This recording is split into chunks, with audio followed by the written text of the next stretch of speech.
అందరికీ నమస్కారం.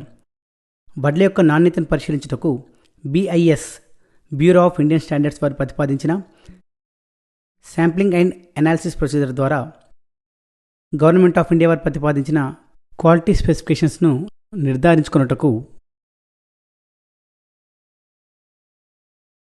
ముందుగా ఫార్మర్ నుండి వచ్చిన వడ్ల కుప్పల నుండి శాంపుల్ని ఈ విధంగా హీప్ చుట్టూరా 8 నుండి 9 చోట్ల నుండి శాంపుల్ని సేకరించాలి. ఇలా సేకరించిన శాంపుల్ని థరోలీ మిక్స్ చేసుకొని క్వాలిటీ అనాలిసిస్కి సరిపడా శాంపుల్ని ఇలా స్ప్రెడ్ చేసుకొని అపోజిట్ డైరెక్షన్స్ ఒకవైపు తీసుకుంటూ అప్రాక్సిమేట్లీ 500 grams ఆఫ్ శాంపుల్ వచ్చేంత వరకు ఇలా చేయాలి. ఇలా తీసుకున్న 500 grams ఆఫ్ శాంపుల్ని ఒక circular layer of about 12 mm to 25 mm థిక్నెస్తో స్ప్రెడ్ చేయాలి. ఇప్పుడు 20 grams ఆఫ్ శాంపుల్ని 9 scoops, 5 from inner side and 4 from outer side తీసుకోవాలి. Each scoop approximately 2.2 grams to make 20 grams. ఈ 20 grams ఆఫ్ శాంపుల్ని గవర్నమెంట్ ఆఫ్ ఇండియా వారు ప్రతిపాదించిన quality specifications foreign matter, organic and inorganic,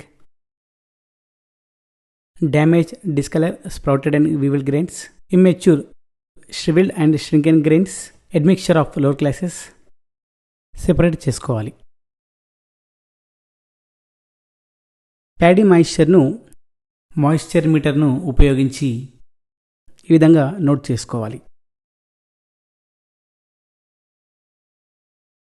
sample grade A or common అని నిర్ధారించుటకు హస్కర్ను ఉపయోగించి paddy యొక్క హస్క్ను తొలగించి మినిమం 10 సౌండ్ గ్రెయిన్స్ని ర్యాండమ్గా సెలెక్ట్ చేసుకొని డయల్ క్యాలిపర్స్ని ఉపయోగించి గ్రెయిన్ యొక్క లెంత్ అండ్ బ్రెడ్త్ రేషియో 2.5 అంతకన్నా ఎక్కువగా వస్తే గ్రేడ్ ఏ అని, 2.5 కన్నా తక్కువగా వస్తే కామన్ అని నిర్ధారించుకోవాలి.